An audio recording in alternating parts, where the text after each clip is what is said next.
Dalu.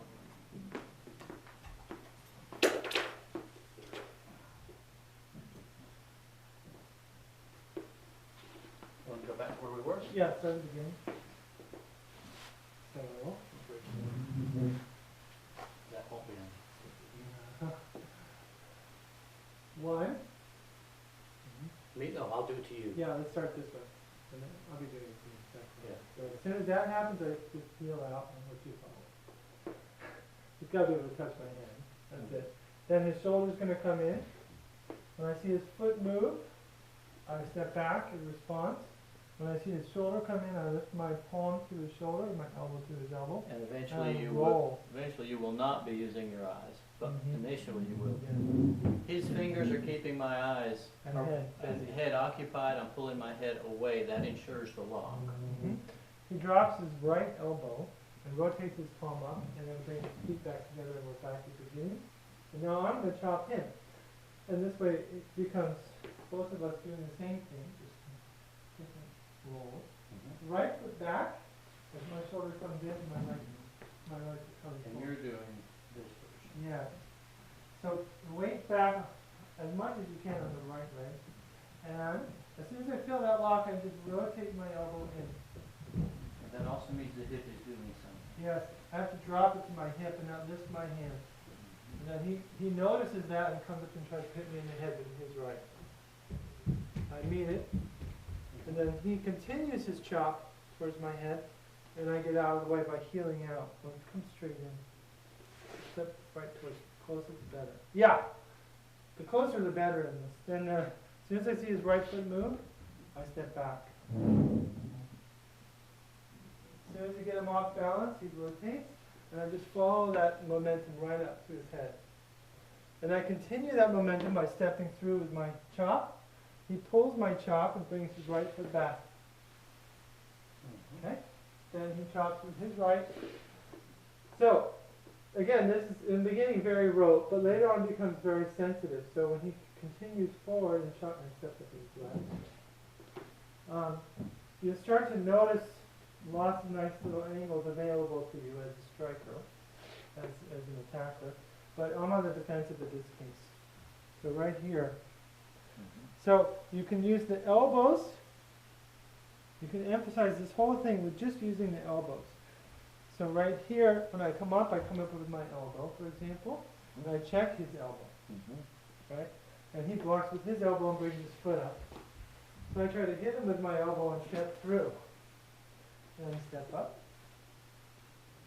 Now, if he chops here and I use too much force on his wrist, he'll just drop his elbow right to my sternum. Bow. So that's no good. So you don't want that. So you want to keep even pressure. You don't want to apply like this. But just keep. That's why he's got his hand on my elbow. But better not to give him anything to use against you. That's Ty's advice. Just don't have anything there for him to pull or push or whatever they want to do. Just have nothing there. So even roll back is very light. So if he tries to hit me with his elbow, if the shoulder was I can use that. I just roll on the elbow with my elbow. Right? So don't think that the elbow isn't checked here. The elbow is actually very useful. So I'm trying to hit him with the elbow if I can. That's why you're on it. Yes. So this develops the elbow really nicely, especially here. You can try to get the elbow in. If he blocks the elbow, you have the shoulder. Do that one again. Yeah. If So you watch again, the elbow. if he blocks the elbow, I just continue my circle this way and bring in my shoulder that way. And if he wants to guard against that, he has to lock. Yeah, he's got to actually not just lock, but rotate and roll my elbow out of position.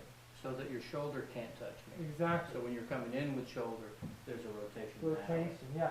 And this keeps my arm and my shoulder and my elbow out of the picture. The only thing I can do is try to rotate it the other way to come back to get out of his lock. Okay, then he chops again. So there's a lot going on in this little exercise.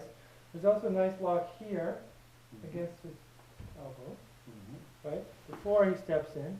If I want, you can do roll back underneath, and if you want, you can just carry him out. You're worried about him hitting you with the other hand, go ahead and just take the arm out of the way. So you're just using an arm lock. Just gonna But, arm but the key is to keep the wrist pinion to Pin. your hip bone. Yes, yes. So there's a lot of real applications that can come out of dogwood, is what I'm trying to say. You just have to kind of play with it in a very kind of gentle way at first, and go through the rote aspect. As soon as, yeah. And try to get the feet to happen at the same time. So be responsive. If I come forward with my foot, his foot should be in position. If I step, his foot should be in position. When I step, he's already felt that step happening. So now you're using listening with the feet instead of just the arms and the waist.